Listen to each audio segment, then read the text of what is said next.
Welcome to this Aztlander presentation, a layman's guide to the American Upper Paleolithic, with Dr. D. Clark Wernecke.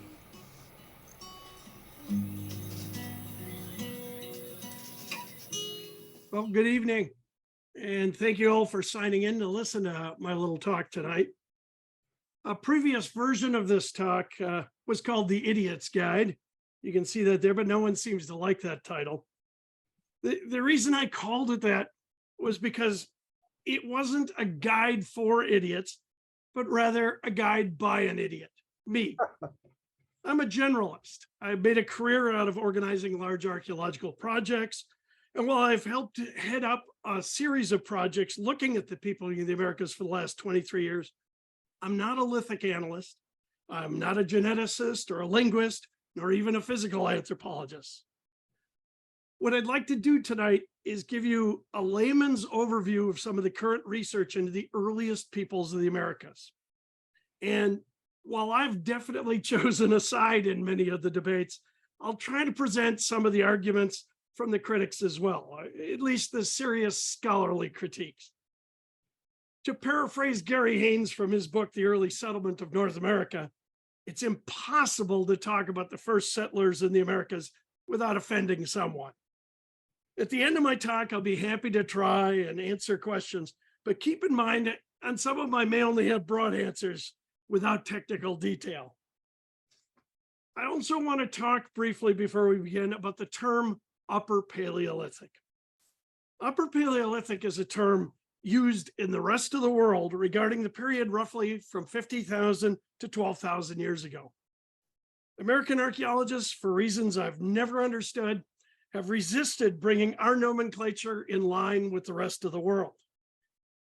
No one is arguing that the first peoples in the New World didn't come from the Old World during the Upper Paleolithic period, but we've stubbornly clung to our own terms.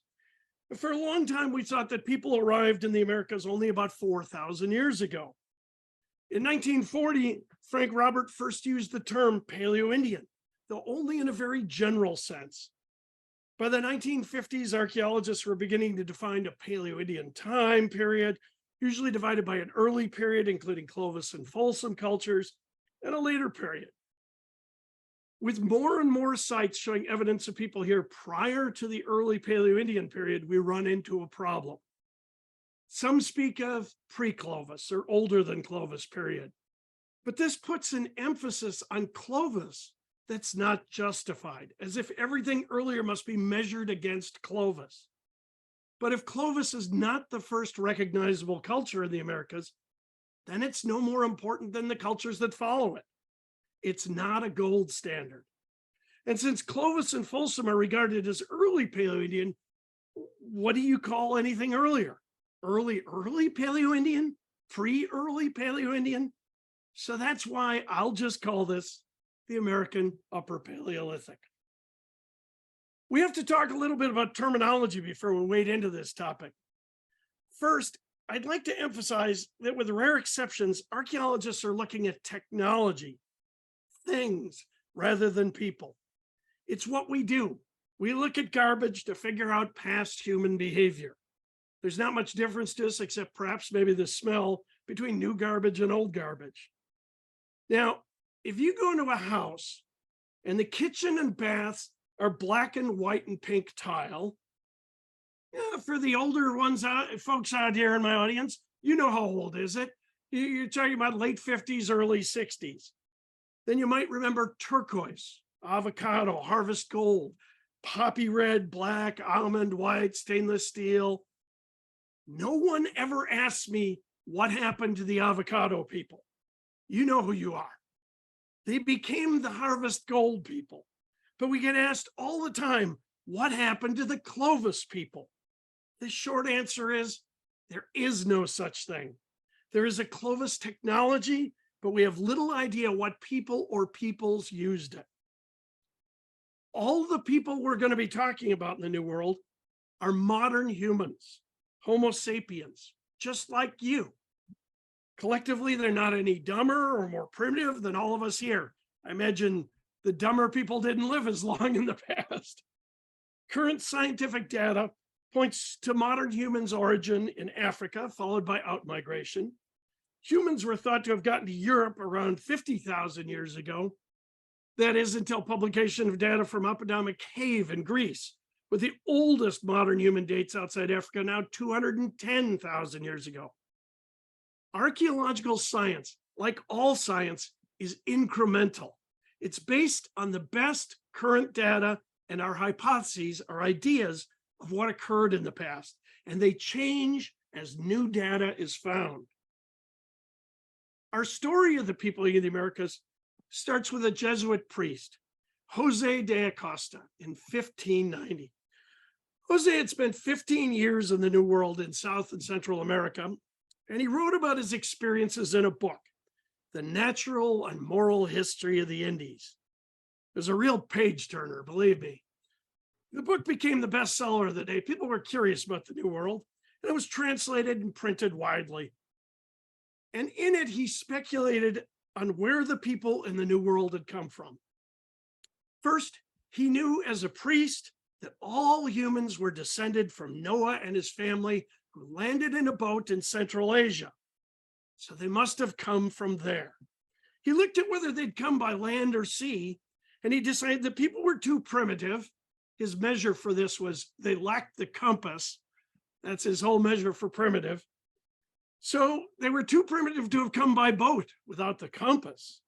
He also noted that the New World had some old world animals, particularly wolves, which he'd seen in the New World. And since only an idiot would put a wolf in his boat, he decided that humans and animals must have walked here somehow. In 1614, Edward Brerewood's work on languages reinforced this idea. His book was actually published posthumously by his son, but it was still being quoted a century later. A number of popular writers in his day had been tossing out the idea that Native Americans were descended of the lost tribes of Israel or lost Roman legions, all kinds of things like that. And Brerewood's work discounted this notion. He thought they were more likely related to the Tartars of Crimea, making them of Asian ancestry. And that takes us to this guy, Thomas Jefferson, who we regard as the father of American archaeology. In the 1780s, in response to a questionnaire from France, he wrote a book about North America, Notes on the State of Virginia. One of the things he did was scientifically excavate a burial mound near his home, recording the various layers that he discovered. He also speculated on the origin of inhabitants of America. He concluded that, well, first, there was really no problem with people getting here by boat. Secondly, there was no problem getting here from Europe. Third, there was probably little or no distance between the continents of Asia and North America. And fourth, he figured there was a resemblance between Native Americans and the peoples in Northeast Asia, which a study of language might clarify. By the 19th century, we pretty much had decided that modern humans came from somewhere else and that Asia looked like a good bet. But we still had two big questions to resolve. When did people get here?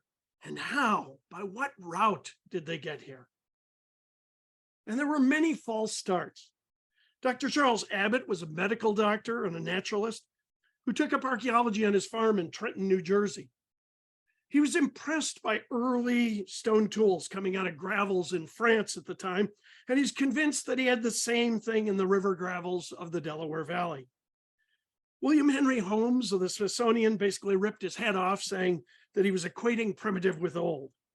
But the head of the Peabody Museum at Harvard was intrigued enough to send an archaeologist, Ernest Volks, who worked with Abbott for 20 years, still basically concluding that the tools he was finding were not that old. But Holmes wasn't alone in that attitude towards researchers, professional or amateur. His colleague at the Smithsonian, Dr. Alisher Lichka, often attacked any idea that man in the New World was older than 4,000 years. This quote is from an official biography of him at his death by one of his friends. And it says he steadfastly clung to and passionately fought for this conclusion, even in view of evidence demanding a reconsideration. He's just really stubborn. Hrdlicka and conservative researchers were powerful checks on anyone who speculated about anything older. They controlled the journals and the jobs. In 1927, Frank Hibben from the Denver Museum found stone projectile points in association with bison, known to have become extinct by 10,000 years ago near Folsom, New Mexico. He left them in situ and had other researchers come and take a look. They agreed that the find was scientifically valid. You can see this original find. They took it out as a block of dirt. It's in the Denver Museum. And interestingly enough, only a couple of years ago, a researcher looked at it and said, you know, there are a lot of examples of Folsom showing that people were eating and killing these bison, but this is not one of them because those two ribs are from the opposite sides of the bison. So it is not a Folsom point between two ribs. It is two ribs on the ground with a Folsom point next to it. Later on, Edgar Howard, who was working in Blackwater Draw near Clovis, New Mexico, found what he called cruder projectile points. I actually disagree, with the remains of mammoth, horse, and bison. Blackwater Draw is the type site for the Clovis culture, which was later determined to be older than Folsom. And in 1936, Junius Bird, working in southern Chile, found what are now called fishtail points in association with extinct horse. I want to emphasize that these are similar in age to the Clovis culture in the north, and we'll come back to that later. There was now no doubt that people were in the New World prior to 10,000 years ago. In recent years, very vocal critics have taken up Alois Hrdlicka's crusade to block further scientific inquiry. In this particular case, a Pulitzer Prize-winning author who apparently understands neither the incremental nature of science nor archaeology thought it worthwhile to comment on. Not only is this statement a logical fallacy, but it also ignores the data. In 1806, Meriwether Lewis and William Clark, you might have heard of Lewis and Clark, they found these Clovis points at Big Bone Lick, Kentucky. The Clovis culture was not defined until nearly 150 years later, because they did not have good context for the points, and they had no way to properly date material at the time. Context is everything. Clovis materials were found for hundreds of years prior to the definition of Clovis, just like older materials have undoubtedly been found for those same years without context.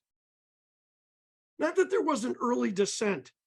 Frederick Wright published Man in the Glacial Period in 1892, speculating about earlier dates.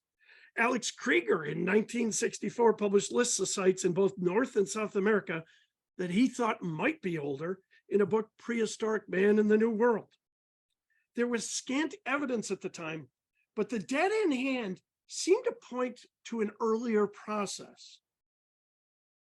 After the finds at Clovis, Folsom, and Fells Cave, the story of the peopling of the Americas changed from that of people coming here 4,000 years ago to people coming here 13,500 years ago. This story, just like the one before it, became institutionalized, for all purposes set in stone, and we still teach it to our elementary school children. Clovis represented the first people in the New World. But there's always been a problem with that hypothesis. This is by far not a complete map of the current data, but even so, it shows some tendencies. It's a find spot map of Clovis points, and it certainly looks like Clovis, rather than starting in the northeast and making its way to the southeast, spread in the opposite direction. Coupled with that is that researchers have been unable to find anything like Clovis technology in Siberia. In fact, it looks as if fluted point technologies made their way from the Americas to Siberia about 12,000 years ago, going in the other direction. There was also this propensity in North America to ignore any data from South America. Those pesky fishtail points, first found by Junius Bird, seem to have dates comparable to Clovis. If you have cultures in South America that have dates comparable to Clovis, if you have the same dating, neither of them can be first. There has to be a precursor to both of them. In 1929, a young avocational archaeologist, Ridley Whiteman, found those fluted points in association with mammoth remains in Blackwater Draw, north of Portales, New Mexico. E.B. Howard at the University of Pennsylvania Museum took a look at the site in 1932, returned there to excavate in 1933.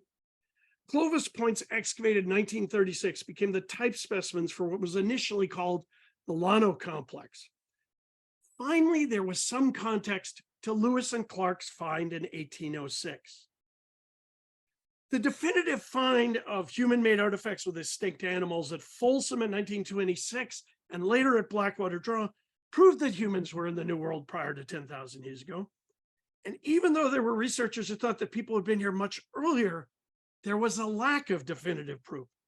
The story taught to most of you as children and still being taught is that Clovis technology represented those first people.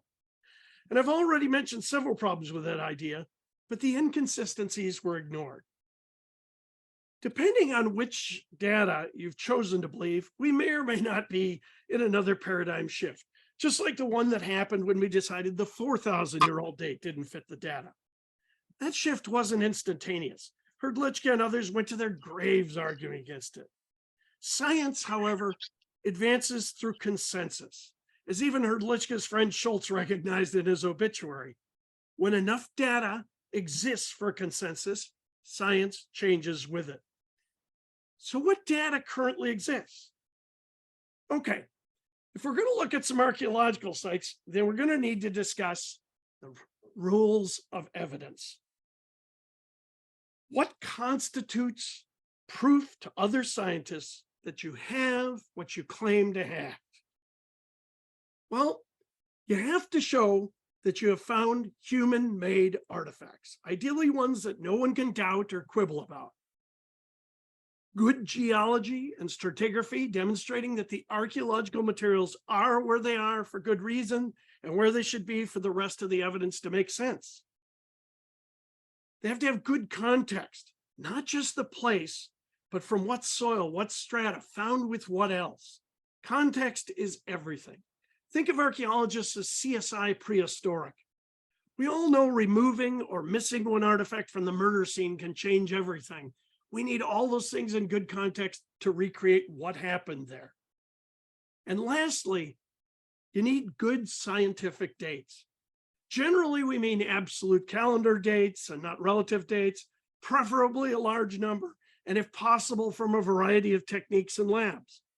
Best case is that calendar dates and the relative dates of materials from the surface down coincide to show a well-dated site. Okay, so that brings us to Monteverde. It wasn't the first find of older materials, but it was the first to get a consensus. Monteverde is near Puerto Montt, Chile, near the southern end of the Western Hemisphere, way down near the pointy bit. The site itself was found in 1975, and excavations, led by Dr. Tom Dillehay of Vanderbilt University, began at the site in 1977. Now, prior to the publication of the archaeology, Dillehay arranged a site visit by 9 researchers with, as we say in Texas, a dog in the hunt. 3 researchers from South America and 6 from North America, with disparate ideas about the peopling of the Americas. Later that year, they published an article about the site, accepting it as a site with dates older than the early Paleo-Indian dates in North America. Now, Monteverde has at least 2 occupations and perhaps 3. The youngest dates to 14,800 years ago. I know there's a recent article this year. They refined this to 14,550, I think, right in there. And that's what everyone agreed on. There are some indications, there are hearths and a few tools of an occupation, perhaps 18,300 years ago, that not everyone believes in. And an even more ephemeral indication of something around 33,000 that no one likes to talk about. The summary of the consensus article might confuse some because they state the dates in radiocarbon years, about 12,500, but when you calibrate the date, you get around 14,800. Despite this group of prestigious scientists agreeing, not everyone jumped on board. There have been many critiques. A recent article dismisses it because they say there's only about 6 tools that people agree are artifacts. Now, I would argue that highly respected lithic analysts disagree with that. But when did quantity become a rule of evidence? And even if you don't like or understand the stone tools, what about the structures that were found there? The foundation of a tent-like structure 60 feet long and a small horseshoe-shaped structure. What do you make of the sharpened poles of those structures with vegetal matter tied to them? The remains of hide clothing, edible seaweeds that came from a coastline 55 miles to the west at the time, from a preserved piece of Gomphothere. How do you explain the human footprint found in the sediments? When we examine archaeological sites, we cannot pick and choose our rules of evidence, but we must examine them all together. Monteverde has undoubtable signs of human occupation with good stratigraphy, in good context, and with accepted scientific dates. About 80 miles north of Monteverde, near Osorno, Chile, the site of Palauco Bajo also has lithics and megafauna with similar dates. Prior to the work at Monteverde, there was the site of Taima in Venezuela and later Thibodeau in Colombia. Both of these appear to be mastodon butchering sites. Taima was found in 1962 and excavated over a number of years, and it's located around an artesian spring-fed waterhole where there was a juvenile mastodon found with stone tools and a stone projectile point within the pelvis. Taima has been dated to 16,000 years ago. The critique of this site is centered around the provenience of the bone and stone tools, with some claiming they may have been moved around by water or may have moved through the soil. Thibodeau is located on the Bogota Plain in Colombia, over 8,000 feet above sea level. It's an ancient rock shelter with the remains of mastodon, horse, and a number of animals in it. There is a large quantity of bone and stone tools and signs of butchering, breaking, and burning on many of the bones. Unfortunately, there's but one radiocarbon date of over 13,000 years, so the site's often rejected as not well dated. Huaca Prieta is located on the coast of Peru, and excavations there were conducted by Tom DeLay from 2006 through 2011. Huaca Prieta means black pyramid, is the site of a very large pyramid of the Chavin culture, 2,200 to 3,000 years old. And I'll give you a full disclosure here. The Gault School of Archaeological Research was involved with lithic analysis for both Monteverde and Huaca Prieta. Huaca Prieta is not only located on the coast, but it's at a river delta, one of the best places to set up if you're a hunter and gatherer. The archaeologists excavated a number of areas along the river terraces, including two that went over 32 meters. That's 105 feet of later deposits to get to the very old river terraces. There they found stone tools and dates to nearly 15,000 years ago. The people who lived on the coast 15,000 years ago were, oh, surprise, utilizing a lot of marine resources. But they also found evidence of deer from the foothills and the earliest evidence of avocado use in this hemisphere. Ceviche and guacamole, anybody? So these are some of the better known South American sites. Some are only better known because they were excavated by North American archaeologists, and they are but a drop in the bucket. If this was a semester-long class, we might have time to go over all the sites of interest in South America now. It's quite a long list. And if you look at the range of dates to the right, you note that many of them are very early. The authors of this article were helpful enough to give you some idea when people could have walked to North America.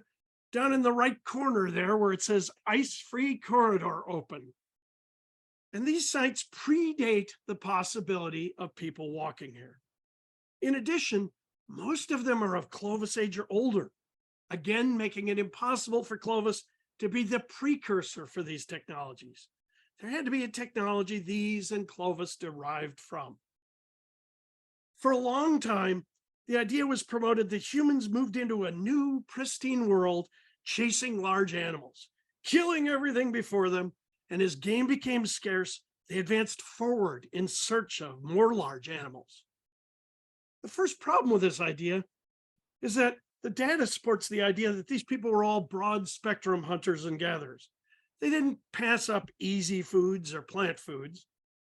If you look on the internet for information on big game hunting cultures, it refers you to Clovis and Folsom. If you look for proof that Clovis is representative of big game hunting, it refers you to Folsom and vice versa. It's a little circular reasoning. It's actually not really possible for people to live on big game hunting alone, and no culture that we've found in the history of the world has ever done so.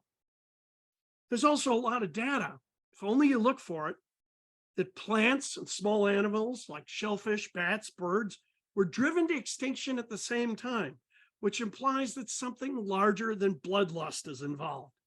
It's a dramatic climate change. People who reached Australia apparently lived alongside megafauna for 20 to 30,000 years. And new data is appearing that some of those now extinct animals may have been around a lot longer than we thought.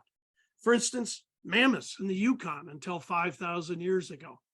Until the find of a Gomphotherium at Fin del Mundo in Sonora, Mexico, we thought the Gomphotheriums had been extinct 40,000 years ago. But this one was killed by Clovis points. So some of these animals are around a lot longer than we thought. This idea of this migration posits a very small starting population, around 100. And there are a lot of arguments about how many people you need for a viable population, with good arguments from about 200 to 14,000. It's a problem that we often treat the peopling of the New World as an event, where it's more likely to have been a process. So, okay, let's take a look at North America. The Wisconsin glacial episode lasted from about 75,000 to 11,000 years ago, and massive ice sheets covered a great deal of northern North America. At their maximum, the Cordilleran ice sheet covered almost 1 million square miles of the West from the mountains to the sea, and the Laurentide ice sheet covered another 5 million square miles, up to 3 miles high. Way up in the north, we have the Mackenzie River Valley. And around 16,000 years ago, the ice began to melt, creating a little gap between the two ice sheets. And a similar process started down in what's Alberta now.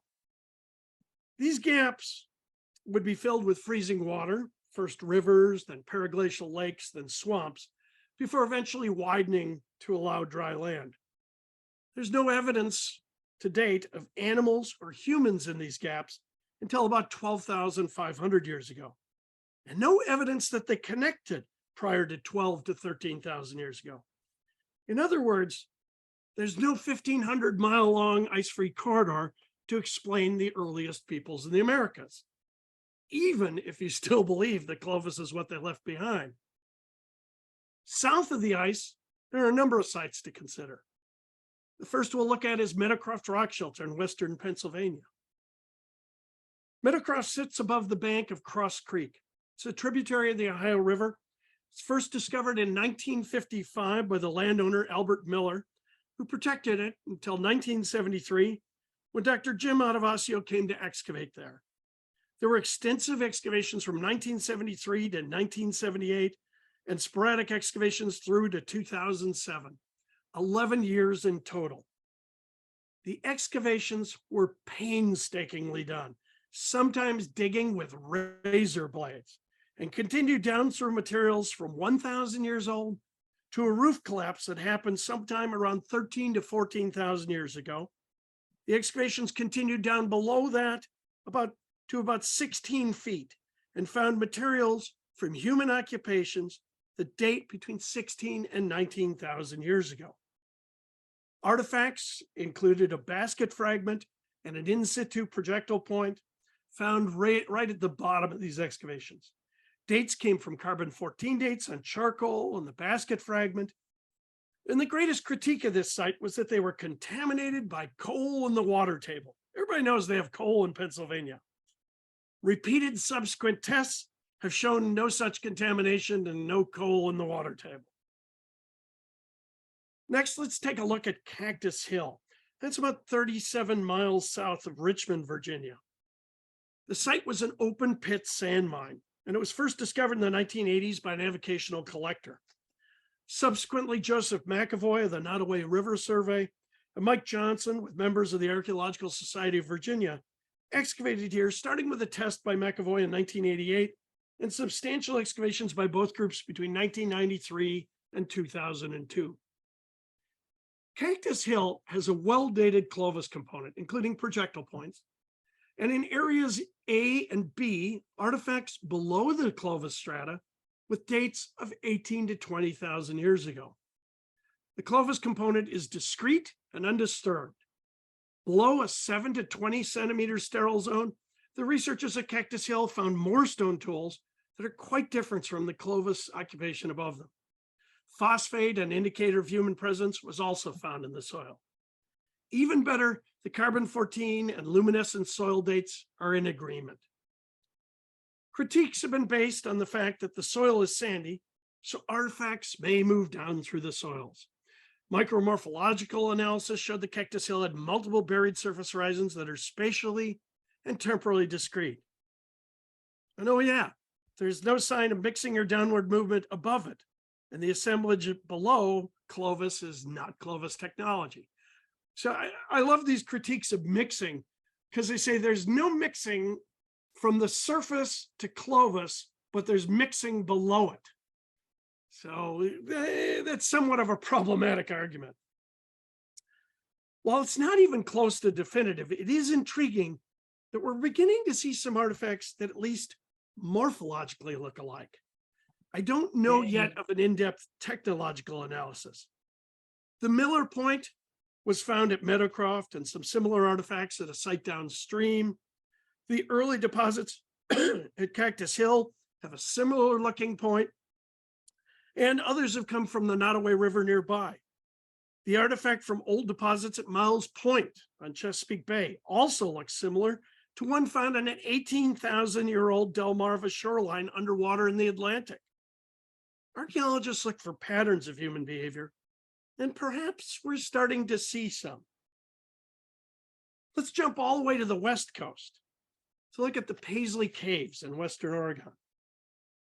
This site was first discovered by the father of Oregon archaeology, Luther Cressman. He worked there in 1939, and he found extinct animals, horses and camels, with stone tools. Of course, it was 1939, and it was well accepted that people were only here for 4,000 years, so his colleagues at the time cast doubt on his finds. The site is a series of caves just above an ancient lake bed. And in 2002, Dr. Dennis Jenkins from the University of Oregon went back to the caves to test Cressman's idea that early humans were living alongside and hunting now extinct horses, camels, and bison. Several of the caves were painstakingly excavated, and news reports proliferated when the team found coprolites, human turds, that dated back to 14,300 years ago. Critiques of the site have primarily focused on the coprolites, that perhaps they were younger than the sediments they were in, or maybe not even human. The first tests of these looked at for human DNA and dated the organics in them. Researchers went back to look at lipids, fatty acids in the samples that are less likely to move around in the soil and conveniently can be directly dated, and they got similar results. But beyond this evidence, they found modified bone and fauna with butchering, with similar ages, and stone tools with proteins on them for mammoth and horses. We've looked at the East and West, so now let's look at the Midwest, the Schaefer and Hebier mammoth sites. Schaefer was found in 1964 by a backhoe driver putting in drain tile in a field, and Hebier was found in 1994 just a quarter mile away. Dan Joyce of the Kenosha Public Museum excavated here in 1992 and 1993 and found 80% of a woolly mammoth, disarticulated and piled. 2 small chert tools were found, and the skeleton had numerous cut and wedge marks on it. It had definitely been butchered. Imagine their surprise when they got dates back of 14,500 years ago. Just down the road, literally within sight of Schaefer, you can see one from the other. Another mammoth was found, and this time it was 95% complete. David Overstreet excavated it in 1994 and found not only tools, but once again, very clear-cut marks on the bones. Hebier dated 150 to 200 years older than Schaefer. Well, We've done east, west, and north, so let's head south a bit. We'll look at the Gault and Deborah Friedkin sites in central Texas. Now, I'm 100% biased here, as I worked at Gault since 1999, and until last fall, I headed up the nonprofit as well as all the research in the lab. But I can tell you, we did not excavate Gault looking for evidence for the people of the Americas. We were there because Dr. Michael Collins, the principal investigator, is one of the leading experts on the Clovis culture, and Gault has a lot of Clovis evidence, more than 600,000 artifacts from that culture alone. The site's been known since 1929, and a brief test excavation was done there in 1991. Gault is in the floodplain of Buttermilk Creek. It's a tributary of the Salado River, about 40 miles north of Austin, Texas. In this picture, you can just see a fence in the valley off in the distance there. The gate is right in front of that burn pile you can see in the middle. And the Deborah Friedkin site is less than 300 meters, about 800 feet downstream from that gate, just over the trees to the left. There were many excavations on the site over a period of about 11 years. We looked at an estimated 3% of the site and recovered 2.6 million artifacts from 22 cultures. Our last excavation was in response to finds that we found deep in some of the test units that we dug, and we wanted to show our colleagues the geology. So above the bedrock and well below Clovis, we found stone tools where they really shouldn't be. A 56 square meter unit was started in 2007, and it was designed to step in twice and expose an area on the underlying bedrock to see what was going on down there. And in doing so, we found 130,000 artifacts that predate the Clovis culture, 16 to 18,000 years old. In 2018, we published an article in Science Advances regarding the geology and dating at Gault. I paid a lot of money, so it's open source, so you can find it online and read it. If you go to Science Advances and put in Gault, you'll find it.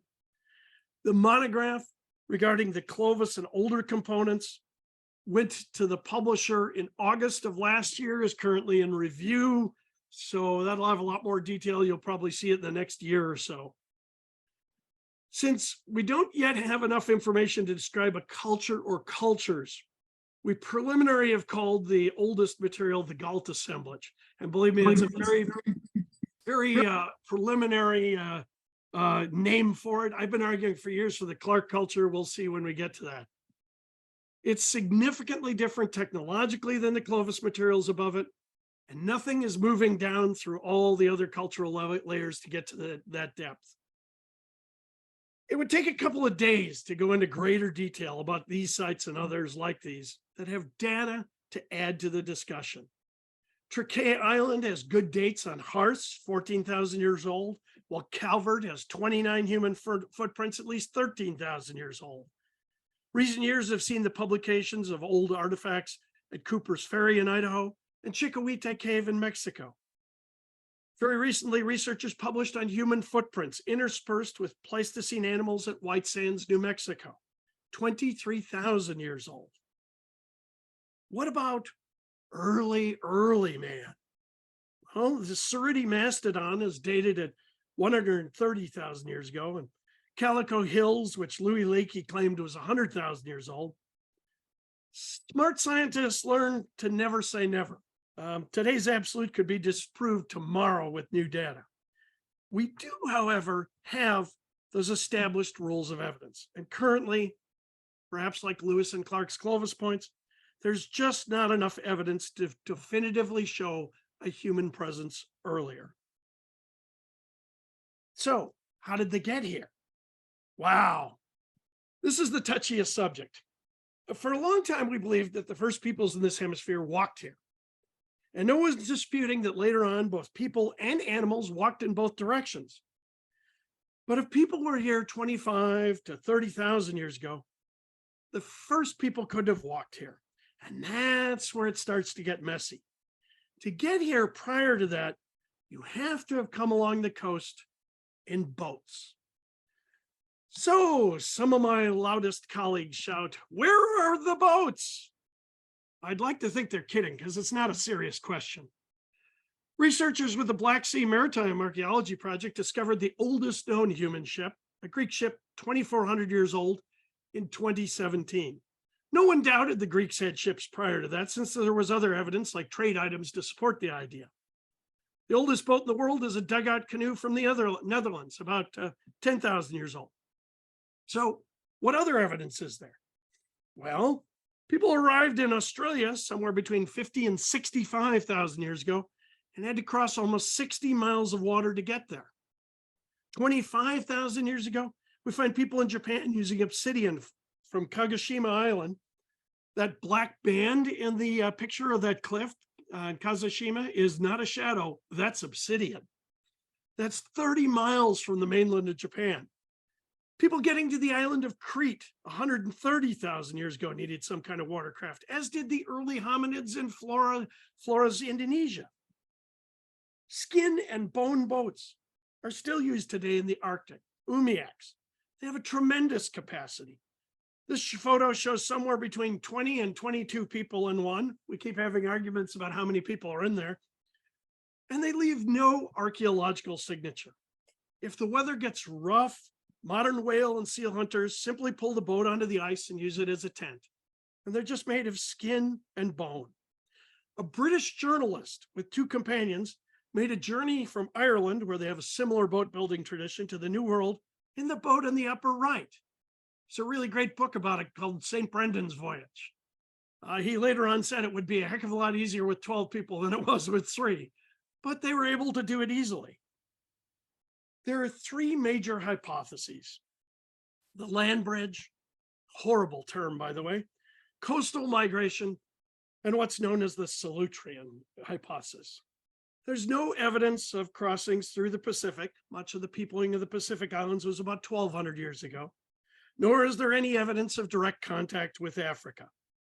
And if the first people got to this hemisphere prior to the opening of a corridor between the Cordilleran and Laurentian ice sheets, then that leaves us with 2 choices: along the Pacific or Atlantic coasts in boats, or both.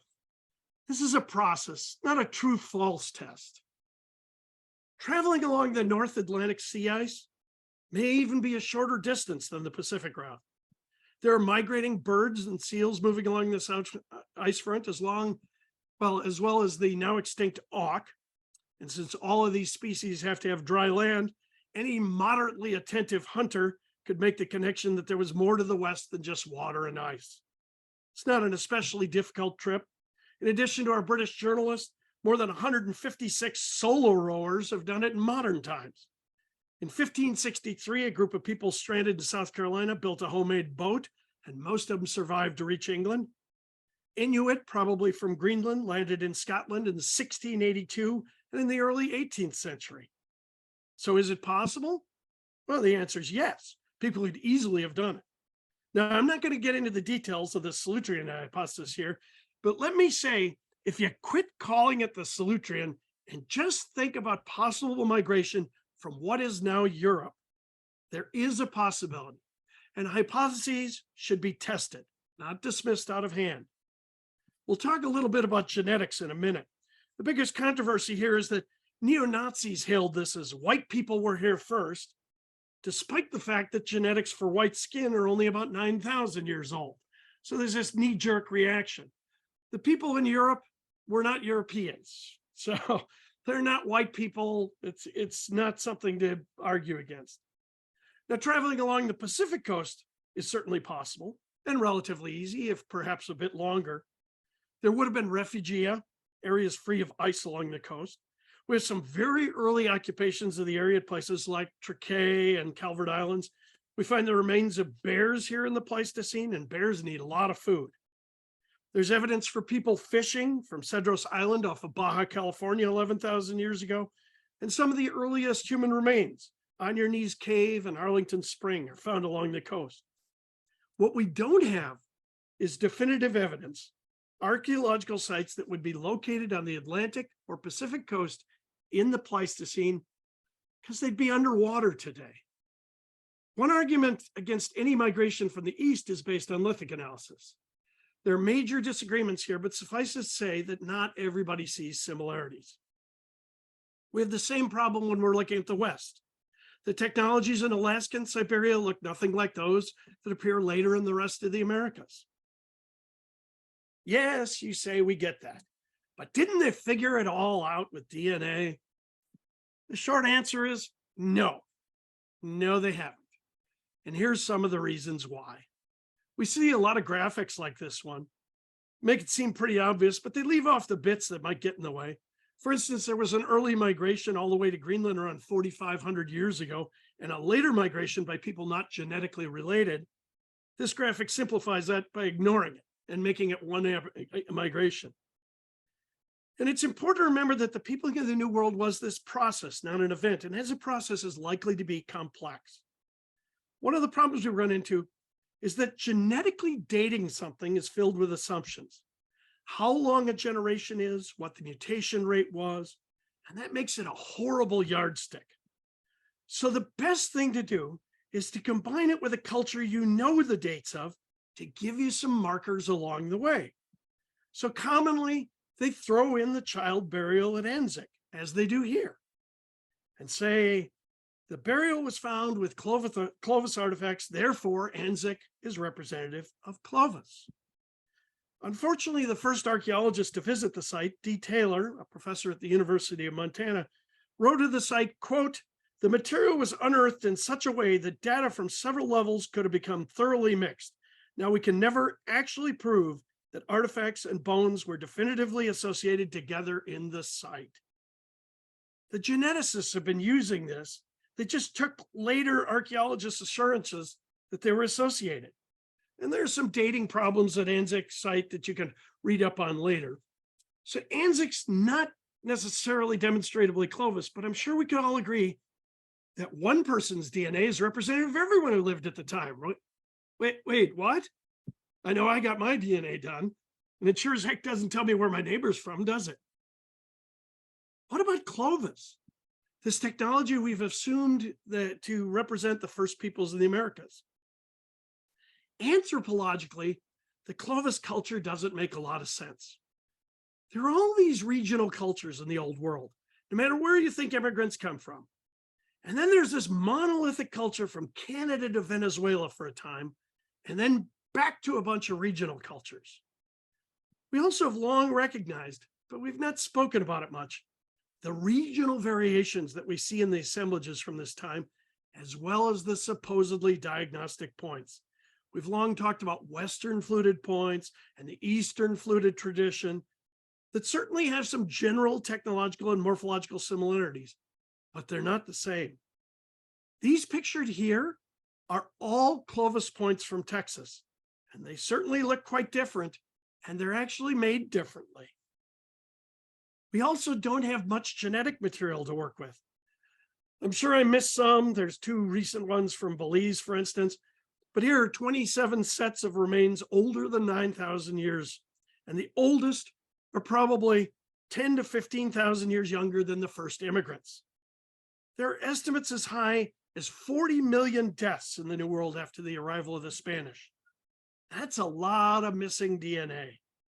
Comparing DNA to modern populations can tell you if they're related, but they can't tell you anything about populations that no longer exist. There's another problem that has to do with haplogroups of mitochondrial DNA. That's generally what we see maps of like this one. Notice the dotted line, route unknown across the top. This is the X haplogroup.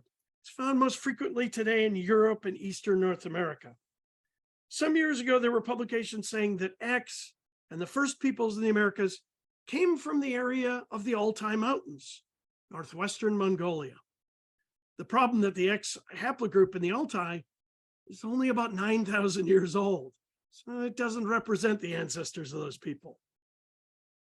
Here's a recent publication looking at a different aspect of DNA, shared alleles, in 3 skeletons 42,000 to 45,000 years old in Bulgaria.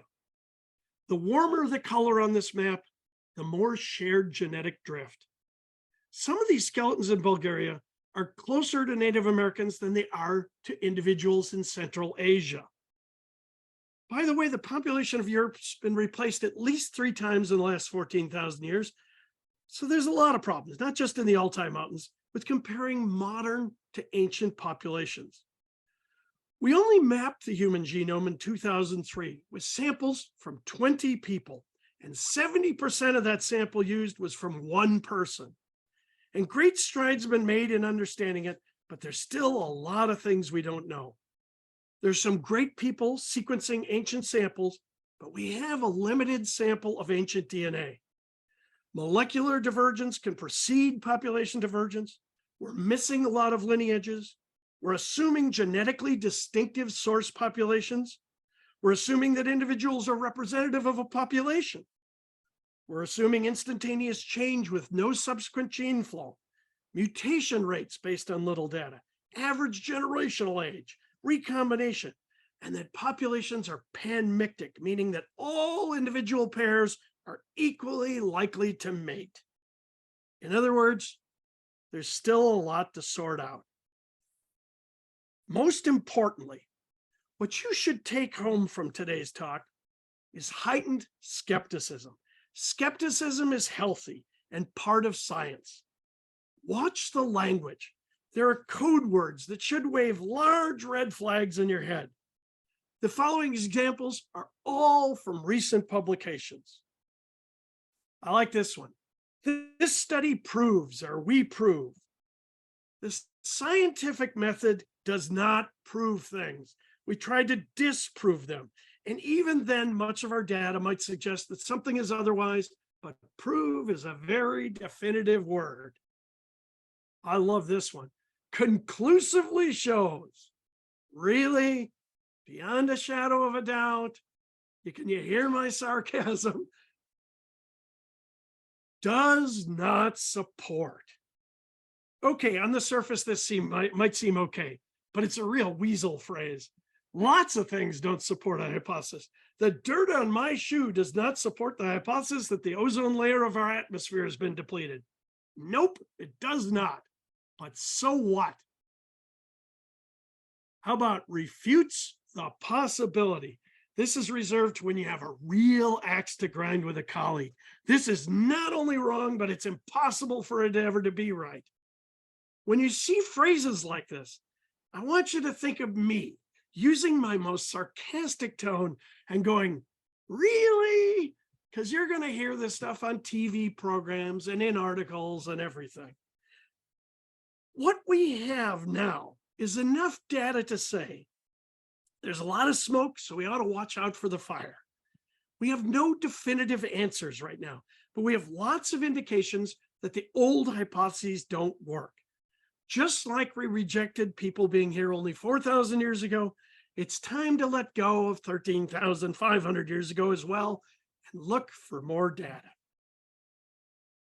So with that, my thanks to Jim Reed and Aslan for inviting me to speak, and for all of you for joining me tonight.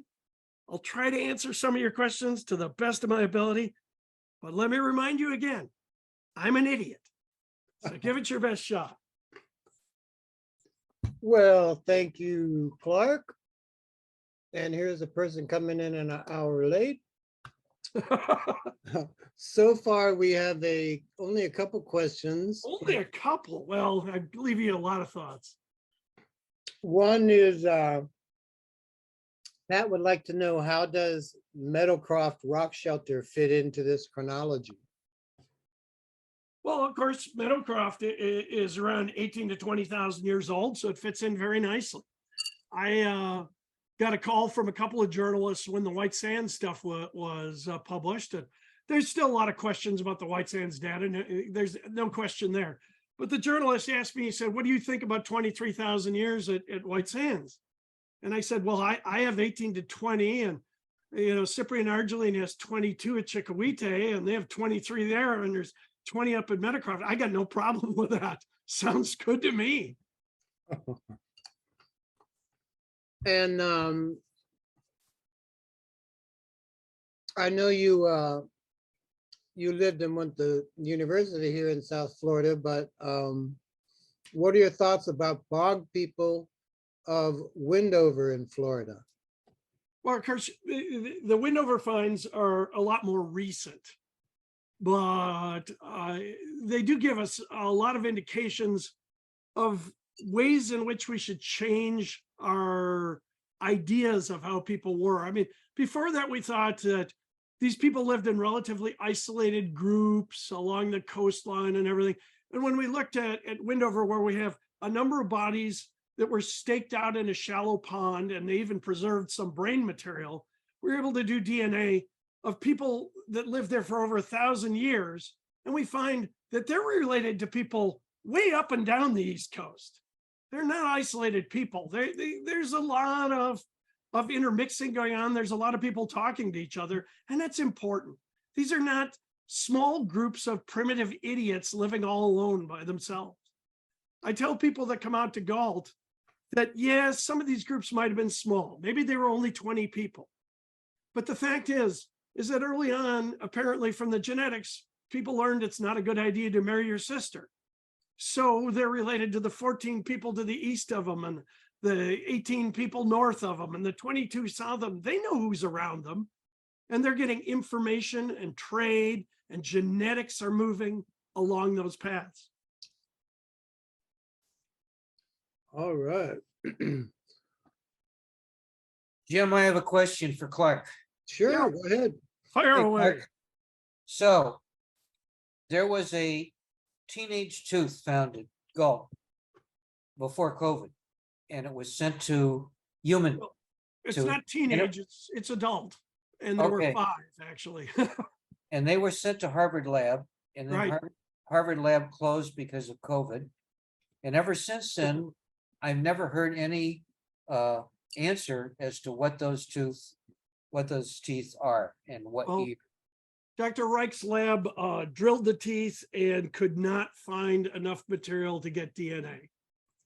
We're currently pursuing, they were found in a strata with some nearby extinct horse teeth and a beaver tooth. So we're now trying to see if we can get some proxy dates out of those. All right. I'm a little disappointed. We keep following this stuff, particularly Max Planck has been really good at figuring out all kinds of new ways of looking at this. You may have read recent news about them actually getting just environmental DNA. They're getting stuff out of soils and things like that. So I'm hoping that in the future, someone might be able to get something out of them. We drilled the most likely candidate based on CAT scans, but maybe somebody can get something out of one of them later. But if the other dates come in, where I believe they will, based on the dates we had from the excavation of that strata and everything else, they would be the oldest human remains in the New World currently. And what strata were the teeth found in? What year? About 15,000 years old. And any human animal interaction proofs?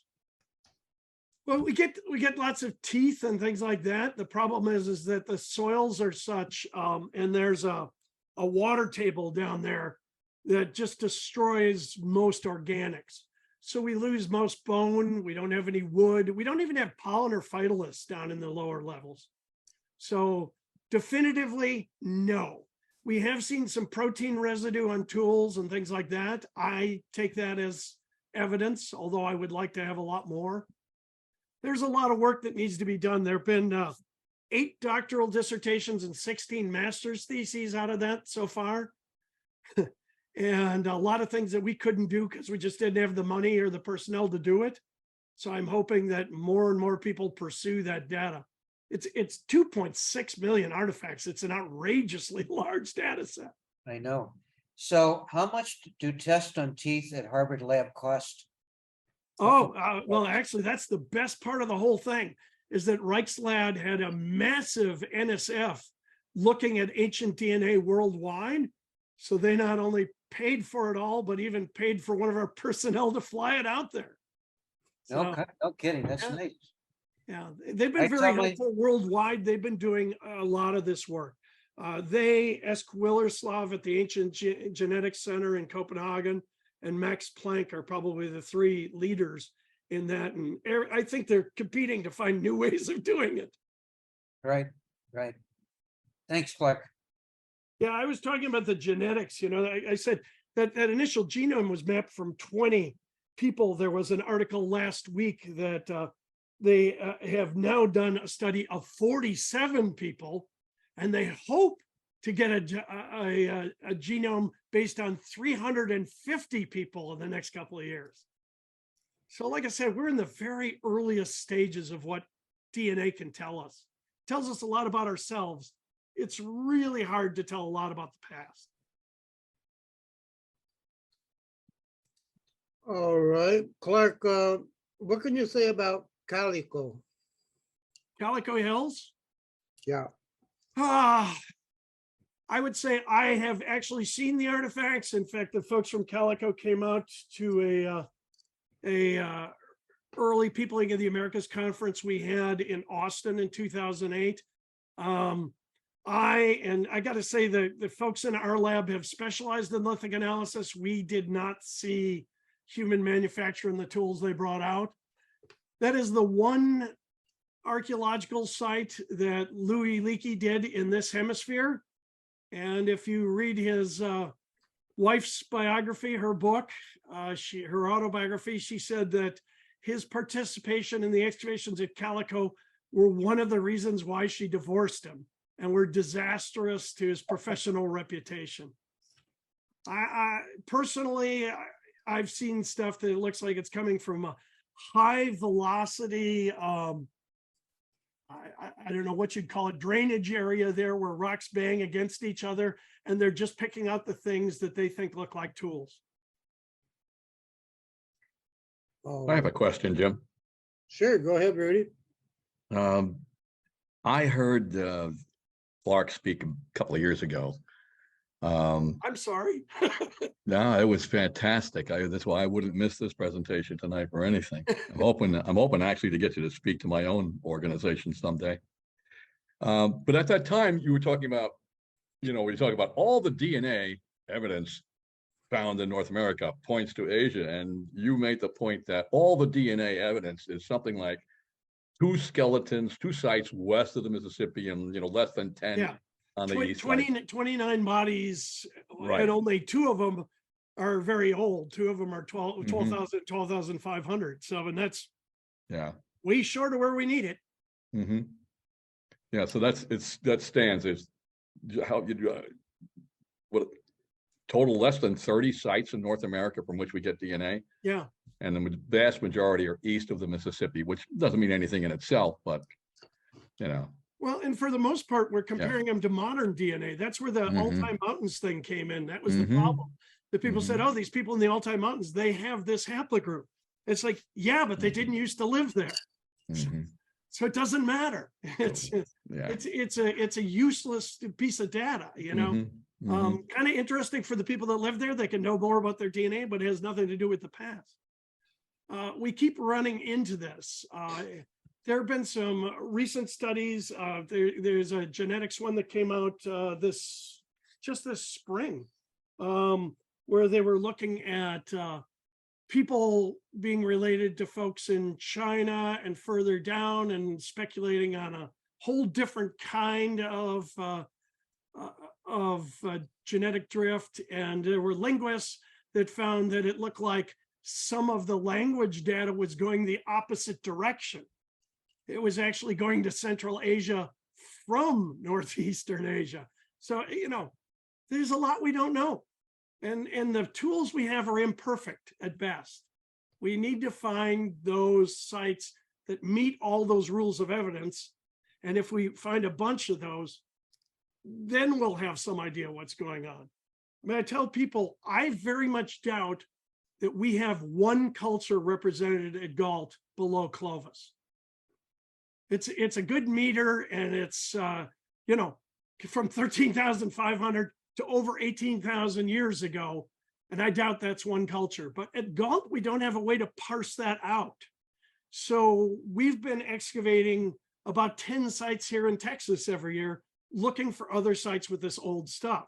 And you're going to need a number of those sites, because when we talk about archaeological cultures, those are patterns of human behavior. One site is not a pattern. One site is a data point. I need to find other sites with the same geology, same dates, same tools before we can even talk about what's going on in Texas in that period, much less North America or South America.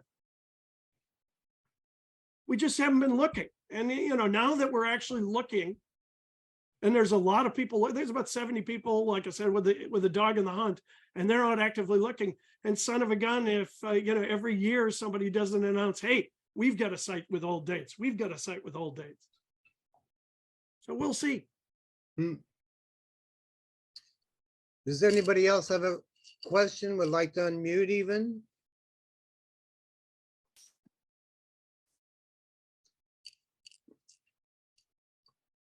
No questions out there?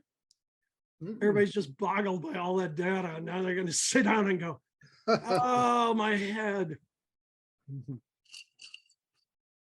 That's all right. I scan like Google Scholar and a number of other things about at least once a week. And every week it's like, oh God, there's like 5 articles I got to read again. Lots of new stuff.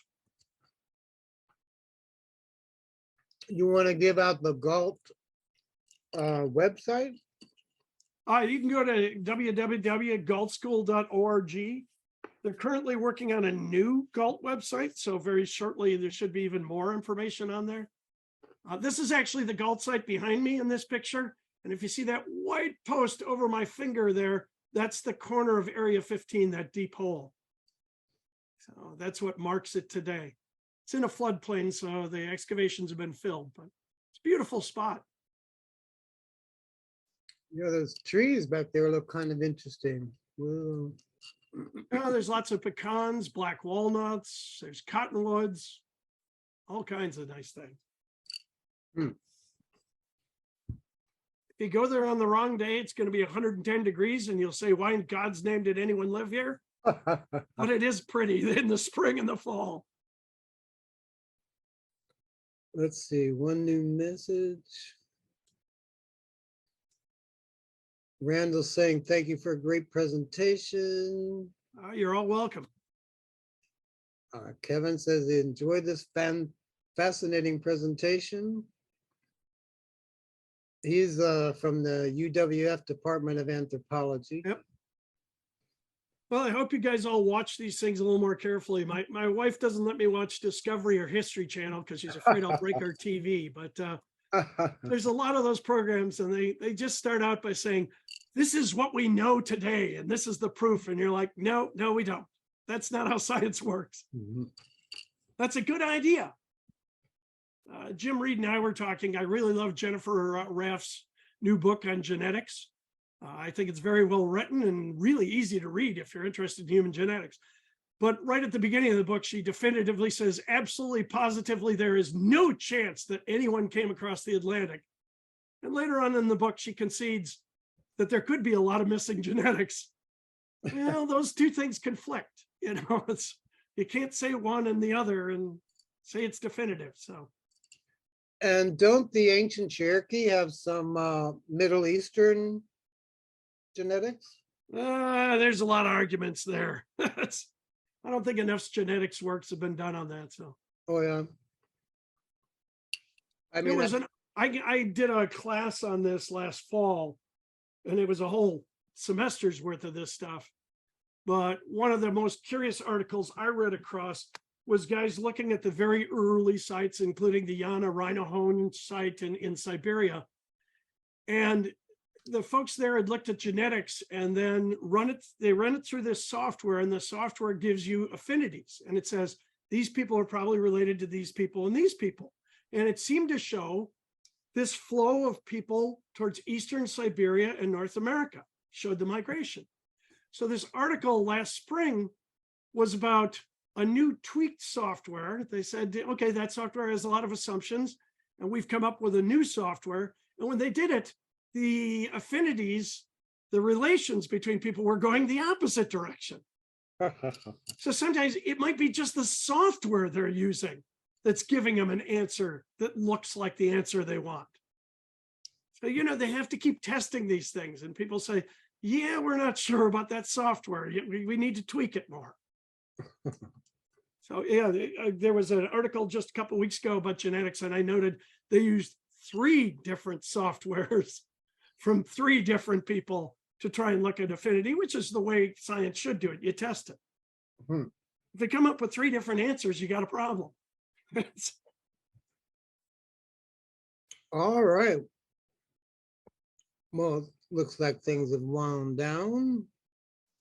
Pat is also bothered when someone talks about absolutes. Yeah. So with this, thank you, Clark, Thank you, everybody.